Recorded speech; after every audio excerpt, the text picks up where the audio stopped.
Have you ever wondered what your dreams mean? Join us in Dream School at thisjungianlife.com and find out.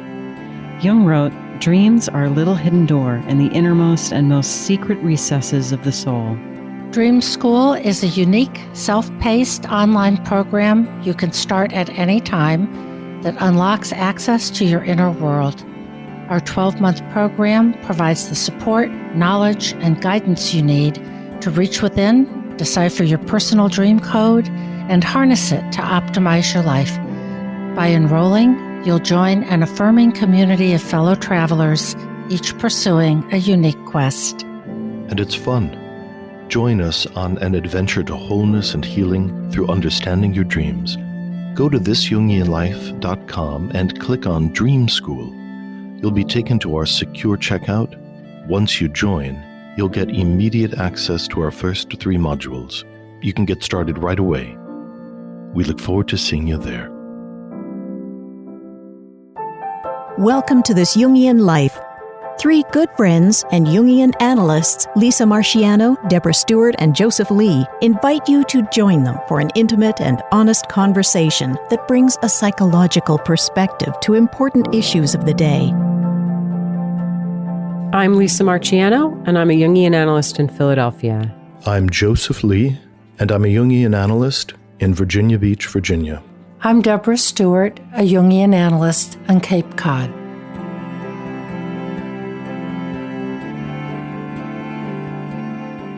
Today we have a special episode. We're going to be interviewing Dr. Bert Price, who is a Jungian analyst, scholar, and a psychiatrist, and he has been researching some little-known personal information about the relationship between Jung and Freud. He has discovered and found credible proof that in 1907, Jung and Freud, in a perhaps poorly considered wine-soaked moment, had decided that they would pursue matching tattoos using a rather famous Austrian sailor who had become a tattoo artist, Stefan Otto. It seems that Jung had one kind of a dragon, rather small on the legs, and Freud had another dragon facing Jung's with a somewhat exaggerated phallic extension to it, which seemed congruent at the time. They were deeply involved in the sexual theory.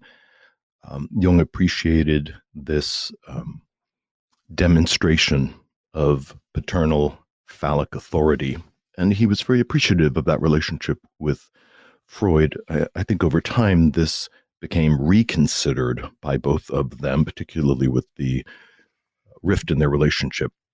But Dr. Price, tell us about how you came to this information, how you came to decide that it was in fact credible, and its relevance here to all of us in the Jungian community. Thanks, Joseph. When we had the International Congress of the IAP in Vienna a couple of years ago, that was pre-pandemic, I made a visit to the Heeresgeschichtiliches Museum, which is the Imperial War Museum in Vienna. And they have an incredible museum that I had visited back in the 80s when I'd been stationed in the Army with my on a trip to Vienna, and I went back. This museum has an actual car that Prince Rupert was riding in that started World War I. It has his clothing and the Princess Sophie's clothing, bloodstained in a cabinet, and there's also the Browning weapon that was used to assassinate him. Anyway, incredible museum, but it has a whole section of ships, and you wouldn't know that thinking that Austria is a landlocked country now, but it had a fairly extensive navy that was based on the Adriatic Sea. In fact, they called the Adriatic the Austrian lake because they controlled it so well. Well, it turns out that there was an exhibit there on naval tattoos, and I got intrigued by that. And one of the tattoo artists that they feature was Stefan Otto, who was a matros first class, a seaman first class, who had been involved in the Boxer Rebellion in 1900. He had served on the Seiner Majesty's Schiff, the Zenta, which was an Austrian cruiser, and they called their navy the Kaiserlich und Kinglich Kriegsmarine, which stands for Imperial and Royal. Anyway, and during the Boxer Rebellion, when it broke out, the Zenta was the only ship on station. Later, they sent 4 other cruisers, but they didn't have any Marines. But they made a detachment of sailors. About 180 sailors were involved in an assault on the Taku forts, which are at the mouth of this river that led inland to Tianjin and further on into Peking. Stefan Otto was wounded in this assault, and incidentally, young Lieutenant George von Trapp got an award from participating, and he later became got famous as being the patriarch of the von Trapp family singers. Oh, my Interesting gosh. connection. Yes. This is when he was a young lieutenant. So after he was wounded, Otto was stationed there at the Austrian concession zone in Tianjin, China, for about a year as he recuperated. And while there, he learned Chinese tattooing techniques. He returned back to the empire, Austro-Hungarian Empire, on the Zenta in 1901. Their home port was at Pula. Now it's Pula. Back then it was called Pola. It's at the tip of the Istrian Peninsula on the Adriatic. But by 1907, he had left the Navy and was a tattoo artist, and his tattoo parlor was down in the Brigittenau District, down by the river, which was near the Danube base for the Danube river flotilla. They had river monitors.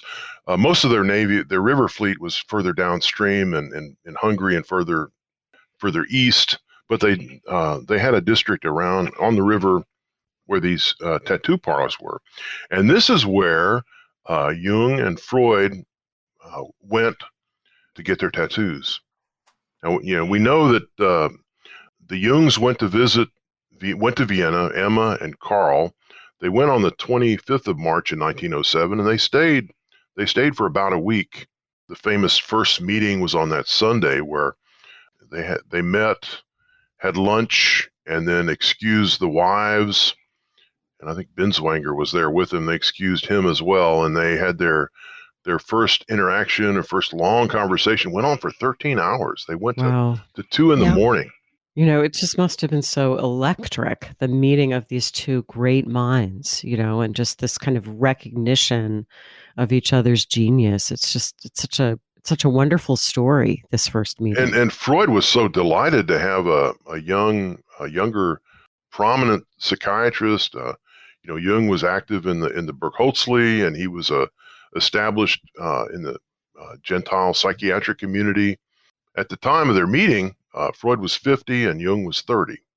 And during the visit, Jung also attended one of the Wednesday night meetings with Freud's Vienna followers. And it was after that they went on a long walk, and and on the walk apparently got this idea to have the tattoo. Back to Stefan Otto, the Hungarian regulations, they had an extensive set of regulations that required tattoo artists to keep records of tattoos by recipient, name, age, and date, and exactly what the tattoo was. And there we discovered in his tattoo book, they both had Professor-Artz Sigmund Freud, age 50, and Dr. C.G. Jung, age 30, received Kleine Drachenn Tatowwierung, small dragon tattoo. The other name for dragon in German is Lindwurm. Mm-hmm. No, Drachen really? sounds a lot better than a Lind. Mm-hmm. Who would want a Lindworm on your leg?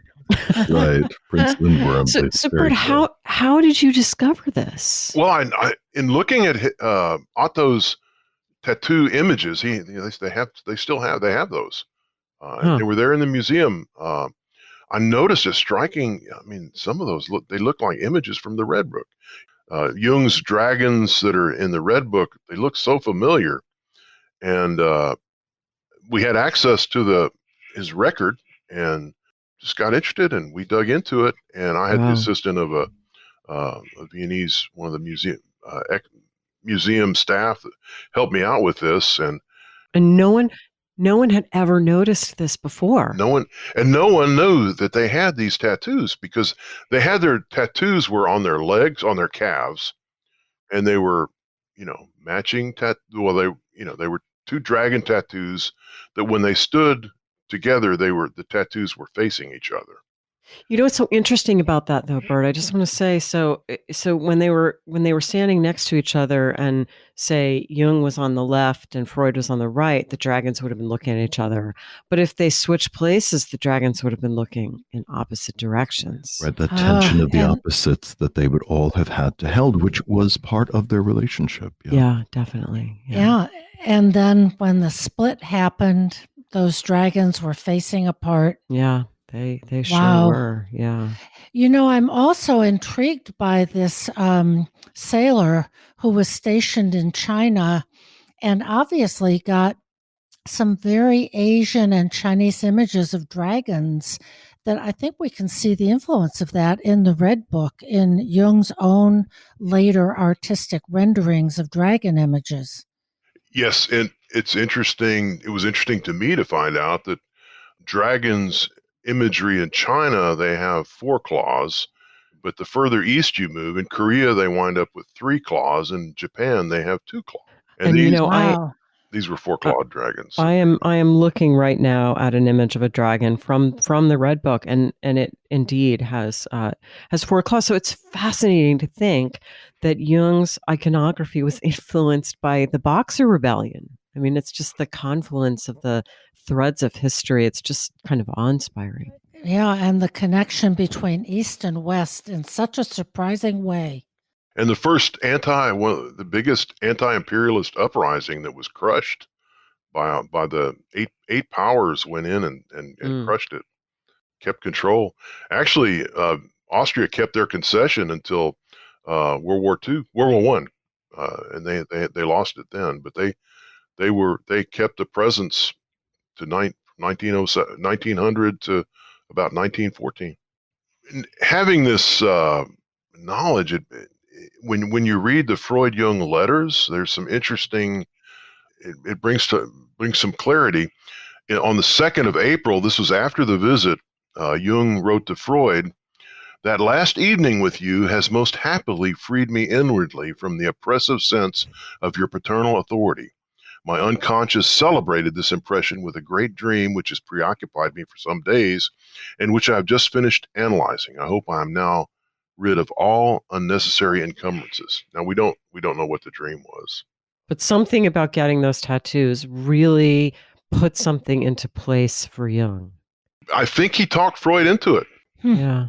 Well, that was such an interesting inversion of the relationship where Jung could finally have an influence on Jung rather than have it always be, Jung had an influence on Freud rather than having Freud always be kind of the top dog who's determining the context. So it had a certain kind of transgressive quality, but I can understand how that felt liberating for Jung. But afterwards, Freud regretted it, and he responded to this letter on the 16th of April, saying, "It's remarkable that on the same evening that I formally adopted you as an eldest son, anointing you as my successor and crown prince in partibus infidelium, that then and there you should have divested me of my paternal dignity, and that the divesting seemed to have given you as much pleasure as investing your person gave me." Wow.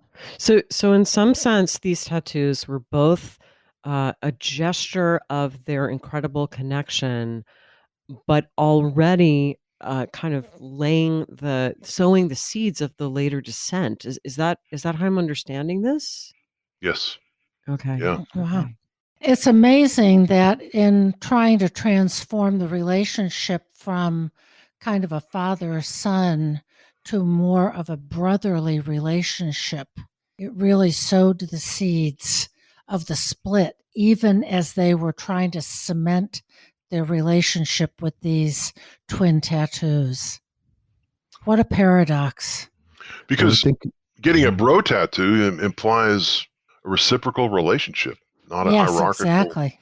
And their relationship just could not withstand that change, primarily, I would imagine, on Freud's part. But right there, the enantiodromia of their future split began, even as they were intending to cement a new relationship. It's amazing. The other piece of this that was interesting to me as a physician was that after the visit, Jung, Emma, and Carl went to Croatia for a vacation. They went to Fiume, which is now Rijeka, and then Abazia. Now it's Opatija. And there, Jung was walking on the beach, spent a lot of time in the sunlight, and he developed a pruritic and itchy reaction to where his tattoo was exposed to sunlight. And it turns out that one of the inks that they used probably had cinnabar or mercury sulfide, it causes an intense itching, breaking out reaction when exposed to sunlight, and caused an exfoliative dermatitis, which caused Jung to have many sleepless nights while they were on their vacation. Mm. Wow. Physiologically, of course, it's significant, but symbolically, it also is somehow portends difficulty ahead in some way, doesn't it? And Freud never revealed his tattoo to others. He kept it covered. Even when they were on their alpine hikes, they wore those thick alpine socks that go up to your knees with the lederhosen that no one ever saw them. Well, I was also imagining that traditionally it was considered tremendously transgressive to be Jewish and have a tattoo, that is an explicit prohibition in the Torah. I think in modern times in Reform Judaism that is not considered as problematic as it was in the past. But I'm imagining at that time, Freud was risking a tremendous amount of discord within his own Jewish community by deciding to get the tattoo. So I kind of wonder if this was the beginning of his separation from his own religious process as he was formulating his ideas around the future of an illusion, which was an important book that Freud had written. So I'm wondering if there is a correlation between the decision to get the tattoo and his change of attitude about religion being a kind of defense against existential anxiety. What a fascinating point, Joseph. I'm really glad you raised that. One thing that I had mentioned in the introduction, but I'd like us to talk a little bit more about it because it seems so glaring now in retrospect, that Freud's dragon had a phallus on it and Jung's dragon did not. I'm wondering whether that was obvious when they were getting the tattoo, or they were obviously somewhat compromised. But I'm wondering if that also fueled a kind of tension between them, because it really was quite a symbolic declaration of who's got the power, who's got the rod of power in their relationship. Do you know, Bert, if the dragon tattoos, in addition to one having a phallus and the other not, were there different numbers of claws on Freud and Jung's dragons as well? No, both of their dragons had 4 claws. Both were in the Chinese style of iconography. Yeah, I wonder, do we know anything about how it came to be that Freud's dragon had the prominent phallus? I mean, I would have to think that would have come at his request. It wasn't, there weren't any dragons with prominent phalluses in Otto's dragon, in his tattoo. It wasn't registered with the Austrian government for sure. That was an addition. So it must have been something that Freud insisted on. Yeah. It might have been scandalous, and so leaving an explicit record of it could have been too controversial in one way or another, and so it needed to be kind of insinuated in some fashion, but not overly explicit given the propriety of the time. Sure. And I imagine then, as now, a sizable tip to the artist could effect something like this and keep it kind of under wraps, as it were. It's interesting that they didn't tip him enough to keep him out of their registry. Hmm. I bet He they were. dutifully recorded it as required. As we know, though, it was likely that they were somewhat inebriated when they did this. So it was sort of that, abaissement du niveau mental that one has when one drinks too much. The brownout of the ego, not thinking quite as clear, where that tattoo idea becomes a good idea. So Bert, I know you made this extraordinary discovery, and I'm just wondering, what are the implications for analytical psychology? I mean, how does this change how we understand Jung, how we understand Jung and Freud? How does this help us come to a deeper understanding of these men and their contributions? Well, you see this kind of the seeds of their ultimate breakup in the fact that there wasn't parity between the two. That ultimately Freud regretted having participated in getting the tattoo. And very quickly, it seems. Do you imagine that had they not gone on this sort of alcohol-fueled escapade, that their relationship might not have ended the way it did? I think it would have happened anyway, just because of the Jung's insistence on seeing libido as more than just sexual. Sure. Energy is energy, and it's not all sexual. And that was the bulwark that Freud wanted to protect against the mud of occultism, to maintain that standard. And speaking of the mud of occultism, I mean, I'm just really struck by the choice of the dragon. It makes so much sense in a way from Jung's perspective. He was always very interested in mythological imagery, but Freud was a little more chary of that kind of thing, and I wonder again, as Joseph pointed out before, whether this wasn't an example of Jung's influence on Freud, to choose that particular image, which is not, which is highly mythological, highly symbolic, and and associated with occultism in some cultures. Well, as Jung said, the dragon is supposed to be a cold-blooded animal, has a long tail and scales, and on account of the fact that it has no warm blood, it represents the inhuman cold-blooded part of our psychology. And later in the images that came out when he had his fantasies, 1917,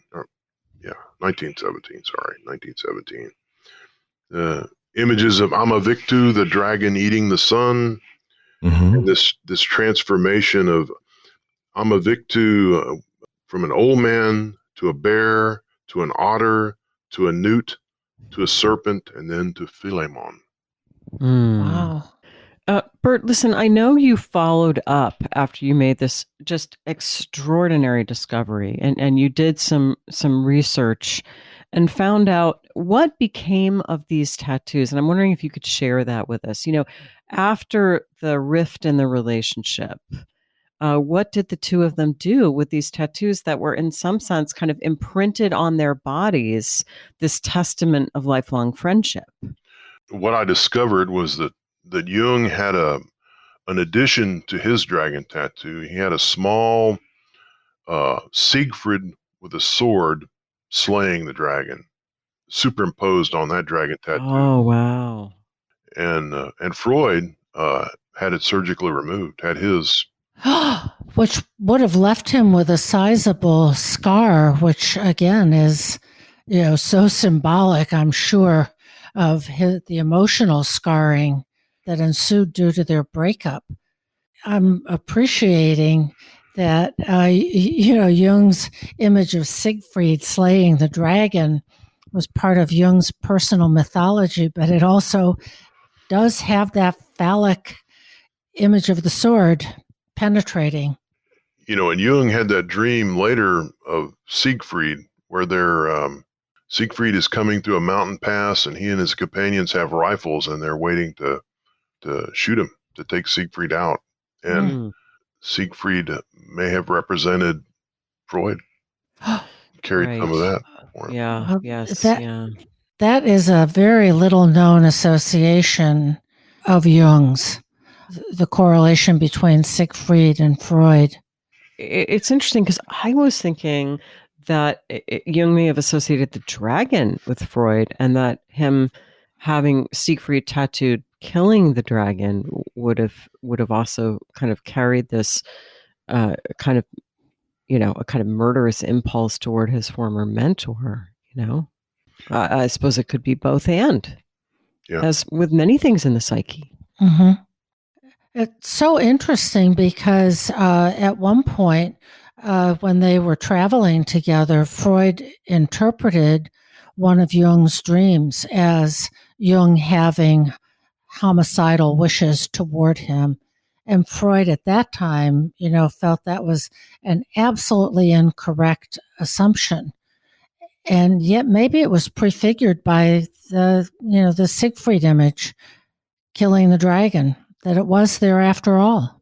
On one of their trips, Jung was very interested and kept talking about these peat bog people, that they had found some bodies preserved in the peat bogs in Denmark, northern Germany. Freud he had a literal fainting spell when Jung was talking about this. It was overwhelming, and he was taking Jung's fascination and continued talking and going on and on about the peat bog bodies and their ritualistic ways they'd been strangled and tied up and put in these bogs, as directed at him unconsciously. I think the seeds of that conflict were brewing probably even from the first meeting that they had. And as we know, that whatever conscious attitude constellates, and between the two of them, I think it was this great affection and fascination. But at that moment, the seed of the break, the seed of the hatred and competition, is also at that same moment constellated in the unconscious as a nodal point.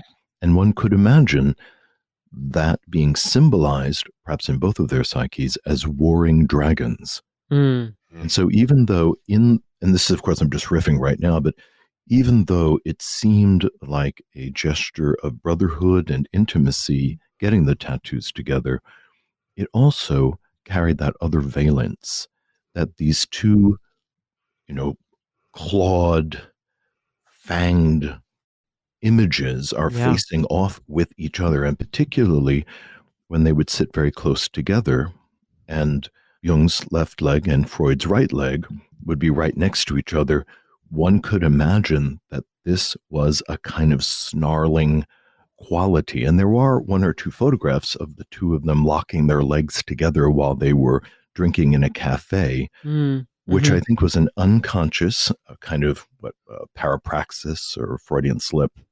It was a way of them aping this preliminary war that was happening, in a sense, under the table in the cafe. That's just brilliant, yeah.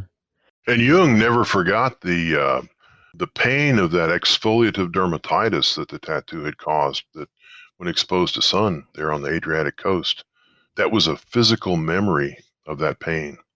There's was an old, I think, a middle-age belief that the sun itself bred maggots and flies out of the carrion of animals, because in the ancient world you would see these insects crawling around in corpses. So I'm imagining that as the sun struck the tattoo, there was a strange alchemical fantasy that the sun itself was seeding the image with its own putrefaction, which again, I would imagine is prefiguring the putrefaction of their relationship, which of course was so painful. Yeah. Wow. I am also thinking about how significant it is that these tattoos were on their legs, and the mythological references to Oedipus and the centaur Chiron, who was wounded in the leg, and the Fisher King. It's, that these tattoos are in a place where wounding is mythically said to have taken place. And that's the very place they selected to be tattooed. And those tattoos were wounding. It's painful to get a tattoo. Yeah. I mean, it's a real initiation, isn't it? So they were sort of undergoing an initiation into their own mutual secret society in a way we could imagine. We could see the two tattoos almost as if Freud and Jung are being circumcised together in a kind of crucible. It's moving. Yeah, it is. It is very moving. One thing, though, that Freud learned from all this is the next time that he wanted to bond with colleagues and brethren, what he did was to design rings for all of them. Deb, I was just thinking that. Yeah, he was like, much less transgressive and much less injurious. Let's just have matching rings rather than matching tattoos. Yeah, exactly. Well, but it speaks to the split between the two organizations, because there's something that is rather arcane, but even now at the Jung Institute, the C.G. Jung Institute, it is expected that upon graduation that you will design a tattoo for yourself. And it's widely known that Marie-Louise von Franz and Barbara Hanna, in that same tradition, both got matching tattoos in very private areas of their bodies, but they did correspond about that. And those letters have also surfaced. So I think it's kind of a secret, but it's an open secret and a tradition. Yeah, yeah. Well, I think it's just incredibly important research that you're doing, Bert, and you are planning on publishing. Is that correct? Yes, I'm working on it. I believe that Chiron has offered you a contract to come forward as long as you can get the rights to these documents from the institution where this is being housed in Europe. But that would be such a feather in your cap to really be able to bring that forward and also to comment on it. Are you thinking that you're going to have several different Jungian authors write essays, a collection of essays on the tattoos, or is this something that is really your own opus? I'm thinking about having a series.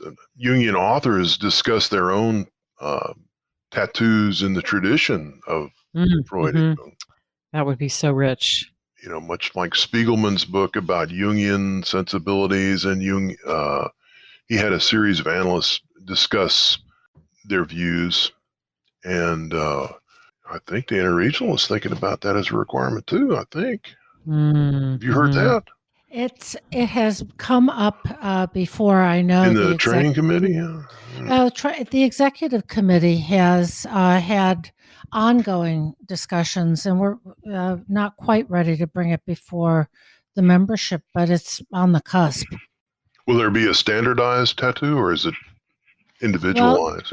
That's one of the points of consideration, because the individuation process, of course, is so integral to Jungian theory and philosophy that on the one hand, people could choose for themselves, but on the other, there's the community bond of interregional that would mandate, some kind of consistency. I mean, the most common tattoo that I think graduates get is the Ouroboros. Exactly. Clearly, yeah. Yeah. Well, that's the one I chose. So, Lisa, what was your experience like when you were designing your own Ouroboros tattoo? For me, Joseph, I really wanted to rest into what the self wanted of me. I really wanted to find out what the unconscious was asking of me. So I let the image come up in a dream. And, it was a little strange. It was the Ouroboros, just like we're used to seeing it, but the snake had a little top hat. Oh, I love that. Yeah. What about you, Deb? What did you finally land on? Well, I too, of course, I consulted the I Ching and the runes, and I had an astrological consultation and a tarot card reading. I asked for a dream image, but since that didn't happen, I consulted these other oracles. And the Ouroboros that I selected, this is why I was so interested in the claws, had the feet in the center. Mhm. And the feet, in fact, at the time, I didn't realize how significant this was, but they had 4 claws.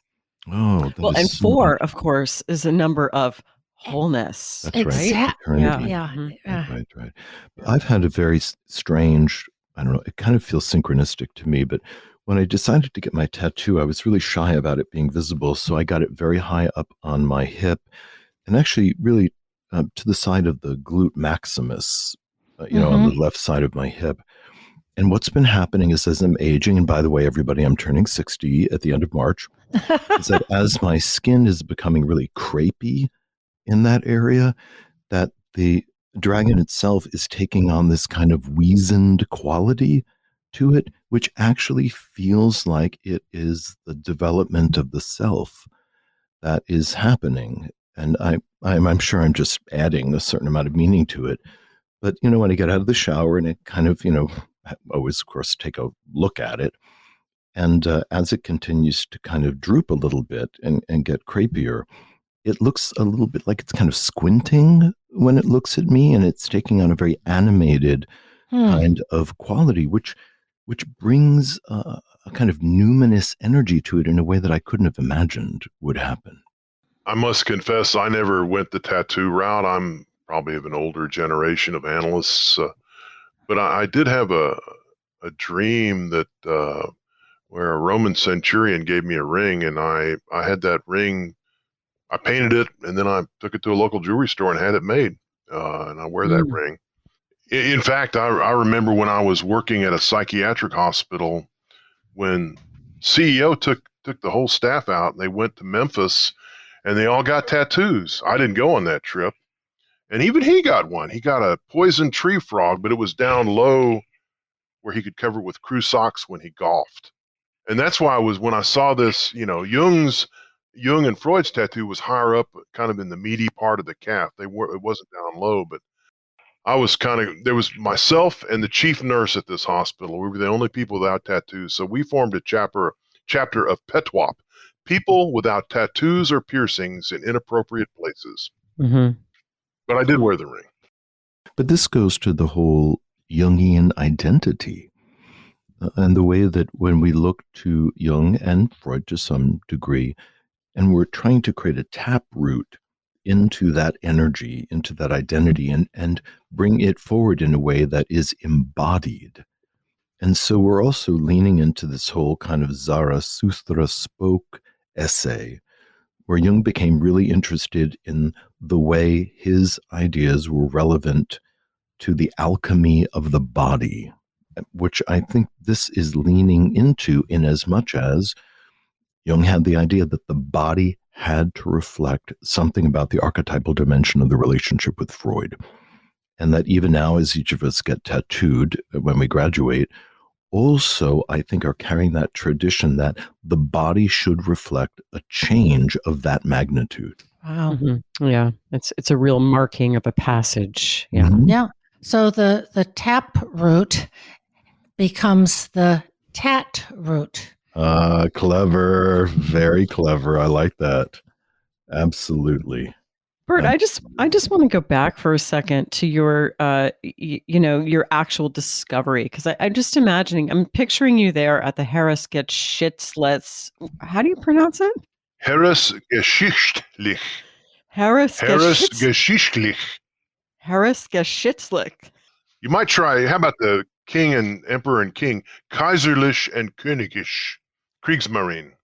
Well, so there you were at the museum. I mean, were you just, what was your reaction when you realized this? I'd been listening to lectures. I kind of played hooky from the Congress, and I went to the museum and, saw the car that Archduke Ferdinand was killed in. That kind of blew me away. But then next, and I went looking for the room with the ships, and I see Deb has a ship in her cabinet behind her. But the ships these are sailing ships in this one exhibit hall that are, they're 10, 12 feet long with fully rigged and intermediate. They still had screw propulsion, but they had sails. And then in a side room, they had this, their tattoos, and I was looking at some of the images, and whoa, that looks just like one of Jung's Wow. dragons. It's got the same. It just had the same look. It just must have been such a numinous moment. Yeah, it's like, did it arise spontaneously in both psyches? Well, it could be, right? Stefan Because of Otto's? the collective unconscious, right? I mean, that would be one possible explanation. It's this theory of synchronicity just in capital letters. It's field exactly phenomena. it. Yeah. Yeah. And then this whole story of Otto being in China and learning, who would have thunk it? That Austro-Hungarian Empire they were trying to be an empire. They weren't as hardcore as some other empires, but they participated in quashing the Boxer Rebellion. Well, Bert, we are so grateful for you for bringing forward this really important new information to the Jungian community. I'm sure everyone will join us in expressing our appreciation to you for unearthing this. Absolutely. And we look forward very, very much to your forthcoming book on this incredible topic. We'd love to have you back when it's published so we can really talk about it when it's in its final form. Mm-hmm. And really let people know that this is available, and how absolutely significant this contribution is to the understanding of the evolution of Jung's life and his psychology. Well, thank you for the opportunity to be on your program, and I would look forward to coming back. Well, thank you for talking with us, Bert. It's been really great. You've been listening to From all of us to all of you, happy April Fools. You've been listening to This Jungian Life. From our website, thisjungianlife.com, you can follow us on Twitter, like us on Facebook, help us produce future episodes by funding us through Patreon, and submit your dreams for possible interpretation on another episode. We'd like to thank our listener who shared a dream for today's show and hope you'll let us know what topics you'd enjoy hearing more about. Until next time, keep living this Jungian life.